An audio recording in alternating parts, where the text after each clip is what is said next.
নমস্কাৰ। প্ৰথমতে আমি অৰুণোদয় অসমলৈ আপোনাক স্বাগতম জনাইছো। যিহেতু 7 দিনীয়া কাৰ্যসূচীৰে মহাযজ্ঞ আৰম্ভ কৰিছে, এই মুহূৰ্তত আপুনি কি ক'ব? নিশ্চয়কৈ আমাৰ পুৰীৰ শংকৰাচাৰ্য গোবৰ্ধন পীঠাধীশ্বৰ অধ্যক্ষানন্দীৰ তত্বাৱধানত ইয়াত এখন বিশ্ব শান্তিৰ কাৰণে মহাযজ্ঞৰ আয়োজন কৰা হৈছে আৰু আমিও ভক্ত হিচাপে যথেষ্ট আনন্দিত হৈছোঁ। এনেকুৱা এক মহাযজ্ঞ গুৱাহাটীৰ মাজমজিয়াতে হ'ব আৰু আশা ৰাখিছোঁ যে পৰহিৰ পৰা আৰম্ভ হ'বলগীয়া মহাযজ্ঞত সকলোৱে অংশগ্ৰহণ কৰক।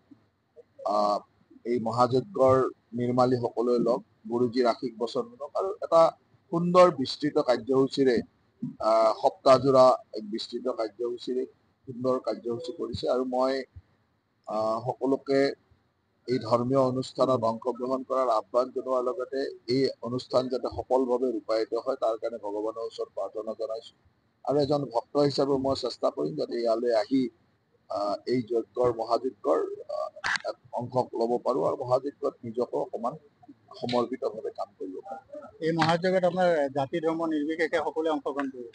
ইয়াততো আমাৰ পৰম পূজনীয় গুৰুজীয়ে যিটো ব্যৱস্থা কৰিছে ইয়াত সকলো মানুহে আহিব পাৰে। সকলোৱে নিজৰ বিশ্ব কল্যাণৰ বাবে হোৱা আমাৰ অঞ্চলৰ বা আমাৰ ৰাজ্যখনৰ ৰাষ্ট্ৰখনৰ কল্যাণৰ বাবে হোৱা যজ্ঞত সকলোৱে অংশগ্ৰহণ কৰা উচিত আৰু সকলোৱে আহি ইয়াত অংশগ্ৰহণ কৰক আৰু সেই ধৰণে এইখন এখন ৰাজহুৱা মহাযজ্ঞ, ইয়াত কোনো ব্যক্তিগত মহাযজ্ঞ নহয়, গতিকে ৰাজহুৱা মহাযজ্ঞ সকলোৱে আহক আৰু ব্যক্তিগতভাৱে আমাৰ পৰম পূজনীয় অধ্যক্ষজনীৰ লগত আমাৰ বহু বছৰীয়া সম্পৰ্ক, গতিকে আমি তেখেতৰ ভক্ত হিচাপে তেখেতক কেনেকুৱা ধৰণে ব্যৱস্থা কৰিছে তাৰ খবৰ ল'বৰ কাৰণে আহিছিলোঁ আৰু সকলোৱে মিলি যাতে এই যজ্ঞখন সফলভাৱে ৰূপায়ণ কৰিব তাৰ কাৰণে কাম কৰিছোঁ। যিহেতু 7 দিনীয়া কাৰ্যসূচী ৰখা হৈছে, ইয়াতে বিভিন্ন ধৰণৰ কাৰ্যসূচী আছে।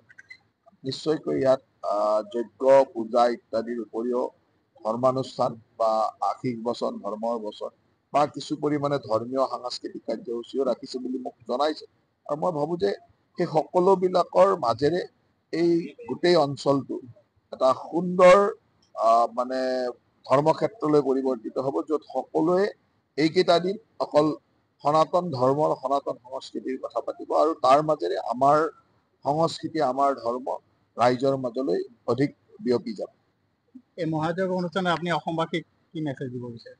মই মহাযজ্ঞ উপলক্ষে সকলোকে নিমন্ত্ৰণ জনাইছোঁ যে সকলোৱে আহক, এই পবিত্ৰ মহাযজ্ঞত সকলোৱে অংশগ্ৰহণ কৰক, সকলোৱে ইয়াৰ পৰা আশীষ লওক আৰু বিশ্ব শান্তি আৰু আমাৰ ৰাজ্যৰ কল্যাণৰ কাৰণে হোৱা এই যজ্ঞত সকলোৱে সুন্দৰভাৱে কাম কৰি বিশ্বৰ শান্তি কামনা কৰক, ৰাজ্যখনৰ উন্নয়ন প্ৰগতি কামনা কৰক।